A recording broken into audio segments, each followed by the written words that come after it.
for these amendments almost boil down to saying that nothing can ever be changed for the better. Yep. This is indeed a peculiar psychological quirk of human beings, but it's not borne out by history.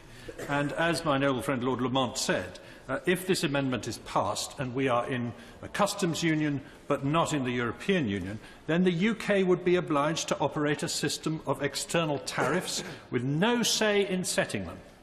The UK would not be able to enter into new trade agreements with other countries around the world. The UK would be bound by the European Court of Justice in terms of rules, standards, and that would apply even in the domestic economy. The UK would be significantly worse off than it is today. My Lords, a customs union is by definition a form of discrimination. Ricardo, Cobden, Gladstone, those great liberals, would be spinning in their grave at the thought that their descendant party today is in favour of this form of trade discrimination. The answer to growing protectionism in the world, my Lords, is not to retreat inside a protectionist bloc of slow-growing countries that constitute just 10% of the world's future economic growth, but to seek free trade opportunities wherever we can find them. The answer is not to discriminate against African and Asian economies, but to be open to all. Is not to turn our back on our friends in the Commonwealth, eager to do trade deals with us in this week of all weeks. Not to yearn to keep a hold of nurse for fear of finding something worse.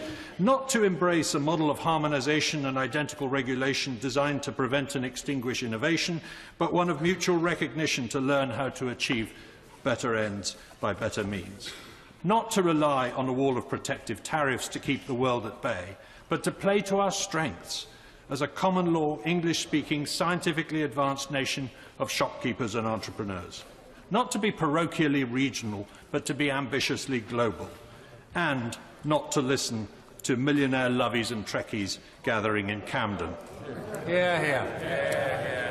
My Lords, I am genuinely surprised that some in the parties opposite want to discriminate against Africa with an average agricultural product tariff of 14.8%. with 25% tariffs for sugar refining, 20% for animal products and 31.7% for dairy products. Removing tariffs. I thought there was no interventions. The original mover should not be interrupted. I just want to ask the noble lord where he gets his idea that being in a customs union with the European Union will mean imposing tariffs on Africa when the European Union has zero tariffs on all African countries.